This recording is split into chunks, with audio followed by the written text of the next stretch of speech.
Buenas tardes, agradecemos a todos y todas los que se encuentran esta tarde aquí en el encuentro Reimaginando las ciudades del borde. A continuación vamos a iniciar con la mesa temática número 4, que es Ciudad y Políticas Públicas. La primera persona en presentar es la maestra Laura Elena Ochoa. Laura Elena Ochoa es actualmente coordinadora del programa de arquitectura y tiene una experiencia muy amplia también dentro de lo que es el urbanismo y la planeación urbana. Ella durante un tiempo importante, no solamente en cuanto a la duración, sino en el tipo de actividades que se realizaron en ese momento, fue coordinadora de planes y programas del Instituto Municipal de Investigación y Planeación. Desde ese espacio a Laura le tocó impulsar distintas iniciativas que tienen que ver con la planeación urbana participativa, de corte participativo. En el tiempo en el que ella estuvo en ese espacio también obtuvo algunos premios importantes el instituto por estas iniciativas participativas. Y bueno, la participación de Laura en distintos espacios en los que se hace ciudad y el interés de ella por pensar la ciudad desde la perspectiva de las comunidades es uno de los rasgos que le caracterizan. A continuación, ella inicia entonces con el tema la experiencia de la intervención desde las políticas públicas. Tiene 20 minutos y voy a ser súper cuidadosa. Voy a irme lo más rápido que puedo. Bueno, a mí me tocó, cuando planeábamos este encuentro, Brenda y Laura me pasaron el tema más difícil. Y bueno, no voy a hablar en general de políticas públicas, sino más que nada lo que a mí me tocó vivir en un momento dado dentro de la experiencia profesional. La que sigue, por favor. Ay, a ver, explícame esas cosas porque bueno, ¿es este? Ah, sí, ok, ya. Bueno, esta es una síntesis que hice, que he estado haciendo, la empecé cuando hice la tesis de maestría, le enfoqué un poquito a los riesgos, pero lo estaba haciendo como para entender lo que pasa en la ciudad. Y casi siempre las políticas públicas o lo que se piensa de la ciudad a veces, no siempre, pero casi siempre, tiene algún referente internacional o algún referente también nacional, sobre todo en la parte de la planeación. Pero también hay cuestiones que se hacen como el efecto mariposa, ¿no? Que a veces está uno haciendo cosas en la ciudad, en la búsqueda, y resulta que en otras ciudades están haciendo también lo mismo, ¿no? Entonces es como un aprendizaje pues yo creo que continuo, ¿verdad?, de la humanidad, pero en este caso a mí me llama la atención que, por ejemplo, en el caso de lo que me tocó a mí hacer aquí en Juárez y trabajar, que fue más o menos del 94 hasta el 2003 más o menos, sí, a nivel internacional pues se acababa de replantear hace 20 años, replantear la parte del concepto de la sustentabilidad y se estaba pensando en esta necesidad de superar lo que eran los problemas de la pobreza, ¿no? Este círculo de pobreza que ya habíamos pasado los años 70, 80, todos estos crecimientos que hubo de las ciudades, hubo movimientos sociales precisamente que buscaban gente que no tenía espacios donde vivir, que demandaban estos espacios, y a la vez, ya terminando los 70s, 80s, pues se estaba replanteando esta idea de, bueno, cómo tenemos que ver las ciudades, ¿verdad?, y cómo podemos ser más sostenibles, ¿no? Y se planteaba esta parte de la pobreza, la superación de la pobreza dentro de las Naciones Unidas, ¿no? Y de ahí se generaron un montón de políticas, por ejemplo, el Hábitat 1, Hábitat 2, ya vamos como en el Hábitat 4, ¿no? Y bueno, se planteaba esta parte de cómo superamos estas diferencias sociales en las ciudades. Y en paralelo a eso también hubo algunas declaraciones de la sociedad civil, como la Declaración de Caracas y Salvador, y bueno, hubo una serie de iniciativas también en el 95 al 98 la intervención de las comunidades a través de la cultura y el arte, por ejemplo, lo que se dio en Colombia, ¿no? Para superar todo este problema de violencia, con Antanas Mockus, que hizo un proceso de educación, y bueno, todo esto en cierta manera permea, ¿verdad? Y los que andábamos acá en Juárez en ver qué hacíamos, pues teníamos también estos referentes, ¿no? Y bueno, a mí me tocó la suerte, ¿verdad?, de iniciar un proyecto aquí en Juárez con algunos otros compañeros y en el caso, por ejemplo, en el IMIP, cuando inició el IMIP, pues teníamos un poquito más de facilidades y no se nos permitía soñar, ¿verdad? Era más independiente, funcionaba de manera independiente y bueno, coincidimos ahí algunos amigos e incluso también lo importante de esto es que ayer se hablaba, creo que Mina comentaba algo de las redes, ¿verdad? Y Laura también, de esta manera, estas redes que va uno tejiendo conforme trabaja en los espacios y cómo coincides con personas que ven más allá y que quieren cosas, pues que dijo, bueno, ¿cómo podemos hacer para que los planes de desarrollo pues no se queden así, en planes de desarrollo guardados, o que nada más sean documentos correctivos o documentos que nada más ve una visión y que de cierta manera nada más administren las ciudades desde el punto de vista de hacia dónde crece y hacia dónde vamos a crecer y bueno, por ejemplo, en el caso de los arquitectos, ¿verdad?, tenemos este problema que a veces queremos ver las ciudades bonitas y queremos, pensamos que la planeación a veces es nada más dibujar dónde va a ser la industria, dónde va a ser el comercio, y bueno, yo creo que eso es más allá, ¿no? Entonces, el haber coincidido con algunos, yo les digo cómplices, en este caso pues aquí en la mesa están dos de ellos, ¿verdad?, que coincidimos en esos momentos de qué hacemos, ¿no? Y hubo algunos que permanecen ahí, ahora sí que resistiendo, ¿verdad? Otros pues decidimos salirnos de la esfera porque bueno, cambiaron las condiciones. Y bueno, para ir más lejos, aquí estoy incluyendo la parte, ay, permítame, es que no sé esta cosa como que…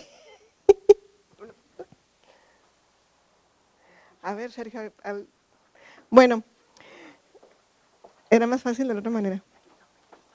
Ah, ok. A ver si la puedo acomodar. Bueno, en lo que la acomodan. Bueno, cuando estaba en el instituto me tocó, en aquel entonces había esta visión de hacer una ciudad más densa. Sí estuvimos, pues algunos de los que estaban ahí a la dirección como Luis Felipe Siqueiros o Pedro Cital, se plantea esta ciudad como más compacta, ¿no? Y se veía esta posibilidad de que la administración realmente se aplicara y que no que se definieran los límites, los bordes de la ciudad, hablando de bordes. Pero en un momento me pidieron que hiciera el plan parcial del poniente, que era un documento que se había estado iniciando, que no se terminaba, y como no tenía espacios de reservas, ¿verdad?, que se pudieran negociar para su desarrollo, pues era una zona que no le importaba a mucha gente. Pero nosotros en ese momento ya teníamos ciertas redes con ciertas organizaciones sociales que trabajaban en esta zona. Sí, ya habíamos estado trabajando con algunas asociaciones civiles, por ejemplo con Las Hormigas, con Compas, con Casa, con algunas organizaciones cuando requerían de algunos proyectos, incluso para conseguir o gestionar algunos espacios que se requerían para algunos proyectos de ellos. Entonces teníamos ciertas redes en el poniente y el poniente pues es esta zona, es que no, ¿con este? Ay, ya. Es que está muy… Bueno, esta zona es esta parte de aquí, la del poniente, ¿sí? Incluso ahorita los muchachos que hicieron anterior a mí, pues bueno, mencionar, algunos de ellos habitan esta zona. Estos son datos del 2010, 2005, por ahí, no me acuerdo, pero en aquel entonces pues las condiciones de marginalidad eran iguales o mayores, ¿no? Entonces la intención era cómo hacíamos el plan de esta zona, ¿verdad?, que tenía índices de marginalidad muy altos, y que aparte pues no tenía reservas, que era por lo general lo que le interesa a veces a los gobiernos municipales tener para la administración urbana, ¿no? Entonces, pues iniciamos esta parte, lo que hicimos fue que primero hicimos un diagnóstico a nivel AGEP y manzana para ver las diferentes zonas. Entonces, participaron con nosotros también maestros de la universidad, como Manuel Arroyo, que en paz descanse, estaba también Alfredo Limas, académicos del Colegio de la Frontera Norte como Lourdes Romo, Marta Míquer, que ya no está ahorita, pero coincidimos en cierta manera pues muchos amigos, compañeros que queríamos hacer algo en esa zona, entonces hicimos un estudio a fondo del lugar, pero luego coincidimos con algunas asociaciones civiles, gente que trabajaba en la zona, que querían hacer algo en el sitio. Entonces lo que resultó de todo esto es que se planteó una posibilidad de hacer una consulta pública de otra manera, no como se venía haciendo, que cuando está el plan pues se consulta y está bien, qué bueno, gracias, bye. No, la intención era empezar desde un inicio con el diagnóstico, invitar a agentes claves, porque cada uno de nosotros tenía nuestras redes, y todo esto se generó pues una consulta pública que le llamamos una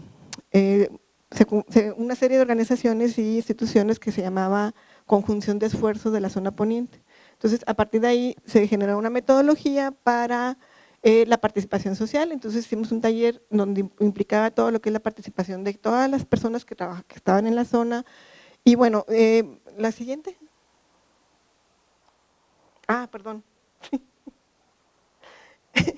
Entonces, después de esa experiencia, se planteó una de las estrategias, la necesidad de una microplaneación o una microintervención de áreas. Entonces, se pensó en una metodología que pudiéramos estudiar cada una de las zonas a nivel micro. ¿Por qué? Porque cada área tiene diferentes características. Entonces, se planteaba también la necesidad de que hubiera esta posibilidad de una organización, que la microplaneación fuera una experiencia para también movilizar a la gente y también que la gente gestionara y asegurar que esto fuera un continuo, o sea, que no dependiera de los cambios administrativos para que las cosas que se propusieran se dieran. ¿Sí? Entonces, ahí nos metimos a esta tarea de, bueno, buscar esas metodologías, la que usted me acostumbra. Y entonces, la intención era, bueno, pues intervenir en las comunidades y luego aplicar ciertos proyectos, generar organización, y que esa organización asegurar que continuaran con los proyectos y gestionaran a pesar de que las personas que estuviéramos ahí, que ya habíamos incidido, ya no estuviéramos. Así que al fin de cuentas esa es la intención. Si tú intervienes una zona, pues la intención es que generes ciertos inercias sociales o ciertas acciones sociales que la gente no necesite de ti al momento que te salgas. ¿Sí? Y bueno, esto es uno de las metodologías que hicimos, que son el diagnóstico integrado, la jerarquización, planeación de acciones. Y bueno, todo esto daba un plan estratégico que posteriormente, bueno, estos son los instrumentos que aplicábamos. Las encuestas eran a nivel manzana y a nivel en casa por casa. Si hacemos una cartografía de todos los resultados y a partir de ahí definíamos propuestas.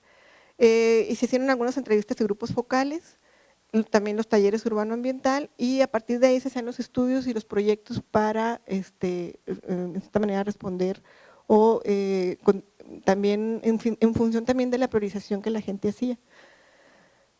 Aquí también lo importante es que participó equipos interdisciplinarios, o sea, había, por ejemplo, en el caso de Hernán, que nos ayudó con la parte de los grupos focales, Lupita Santiago, que anda por aquí también, que nos ayudaba con las encuestas, con los estudios. Había una serie de profesionistas trabajando ya en este espacio, sobre todo eran sociólogos, trabajadores sociales. Fue una experiencia muy rica y muy formativa también para nosotros. Y también, en cierta manera, rompimos ciertos paradigmas que se venían dando dentro de la planeación, en cierta manera, cuando menos aquí en el estado de Chihuahua, ¿no? Que por lo general los que planeaban la ciudad pues eran los arquitectos, ¿no? Y eran los que definían, los que hacían, y incluso cuando nosotros empezamos ahí en el EMIP, la mayoría eran arquitectos y ingenieros, los planificadores. Y nosotros fuimos los primeros en incluir a sociólogos, antropólogos, trabajadores sociales. Al principio hubo una cierta resistencia porque pues había esta cierta, pues de que hacen aquí estos cuates, ¿no? Pues mugrosos, así, ¿no? No, o sea, cierta predisposición, ¿verdad? Entonces, pues bueno, esto aquí se plantearon formas de seguimiento tanto dentro del gobierno como dentro de la comunidad. Aquí el problema es que en el gobierno se requerían cambios estructurales, ¿sí?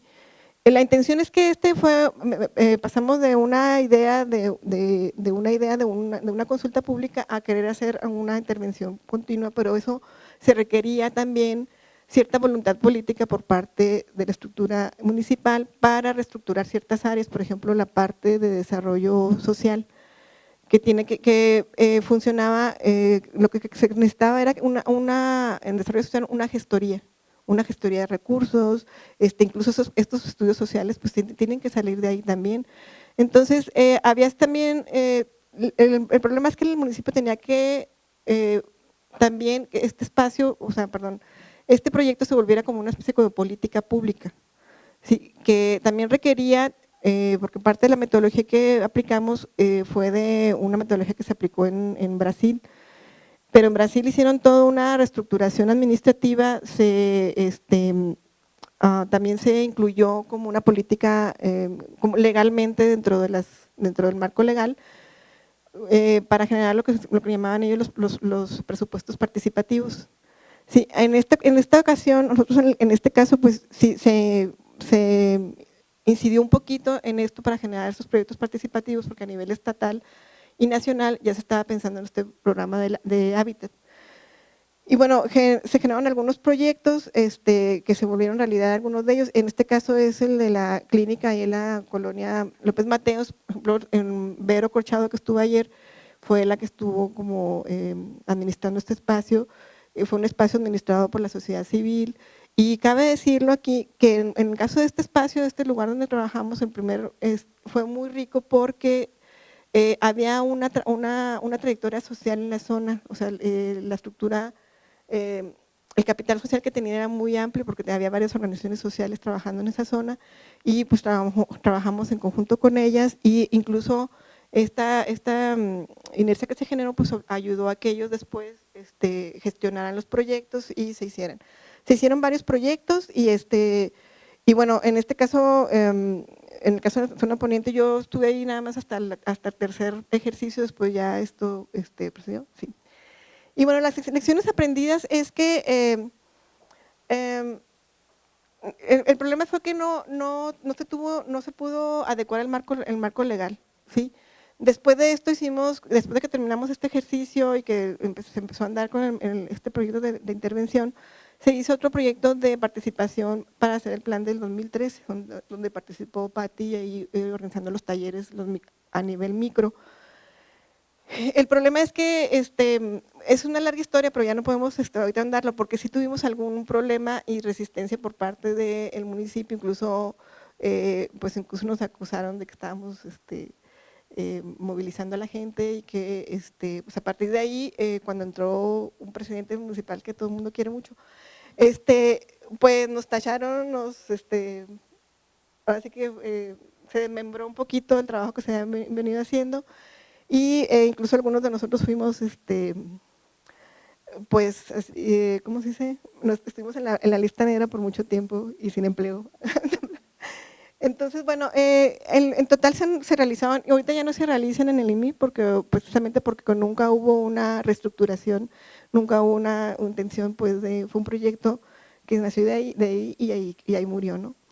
Sé que en un momento sí se usaron esos proyectos también, pero para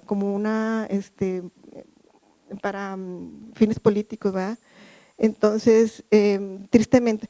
Bueno, aquí puse una serie de iniciativas que se han dado después de, yo estoy hablando más o menos 2003, 2004, 2002, 2004, por ahí, 2005. Después de esto, todas estas iniciativas de intervención a partir de la violencia se incrementaron. Si se fijan, o sea, son un montón de acciones que comentábamos con Laura y con Brenda, la necesidad de documentar, porque hay muchísimas iniciativas que nos están documentando y bueno, en este caso, pues a partir de aquí, pues nosotros tuvimos esa experiencia y bueno, se han venido, sí. Bueno, se me acaba el tiempo, iba a tocar la parte donde me tocó participar con Laura y con otras compañeras ahí en el Ichicul, de la importancia de la intervención cultural. También aquí veíamos, en este caso, cómo el acompañamiento social, por ejemplo, ayer comentaba Laura, la importancia de que en las intervenciones culturales o artísticas siempre haya esta contraparte de un interventor o de un trabajador social, ¿por qué? Porque el proyecto cultural puede ser un instrumento, sí, para generar organización y cambios en un espacio. Entonces, si se entra de una manera interdisciplinaria en un espacio donde esté el artista, porque el artista cuando hace los talleres pues se enfoca a esta parte creativa, ¿no? Pero lo que nosotros siempre comentamos era la necesidad de que hubiera esta otra contraparte que ayudara al promotor también a incidir de una manera de cambios en la comunidad, ¿no? Y bueno, yo menciono aquí algunos que estuvimos ahí monitoreando. Aquí muy importante, en este proyecto, por ejemplo, fueron 3 proyectos que estuvimos monitoreando en Ribera del Bravo y que hicimos coincidir los 3 y que a partir de ahí, a través de una de las trabajadoras sociales que incluso vivía en la zona, logramos hacer algunas actividades en conjunto con los artistas para que tuviera mayor impacto. Aquí ella es una de las chicas que estuvo una de las trabajadoras sociales estuvo trabajando con ella y la estuvo formando para que pudiera en un momento dado gestionar. Ella hasta ahorita sigue gestionando a pesar de que ya los proyectos no siguieron. Y bueno, es uno de los proyectos exitosos pues, de estos proyectos culturales. Entonces no voy a hablar de los proyectos culturales porque pues, ya aquí de los proyectos culturales lo que puedo decir, a reserva de lo que me diga Laura, es que lo que pasó ahí, el tiempo que yo estuve en el Chicul, es que eran proyectos muy dispersos, sí, y no incidían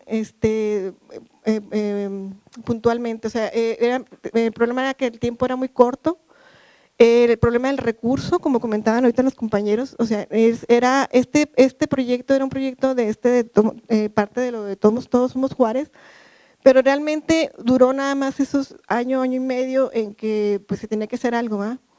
Y realmente el problema que teníamos era eso, que no, en los tiempos y los recursos, pero aún así yo creo que la sociedad civil, las organizaciones, pues ellos siguen trabajando a pesar de que haya o no haya recursos por parte del gobierno, ¿verdad? Entonces eso, por ejemplo, ayer estaba aquí Israel, que es uno de los proyectos que estuvimos apoyando y que ellos todavía funcionan.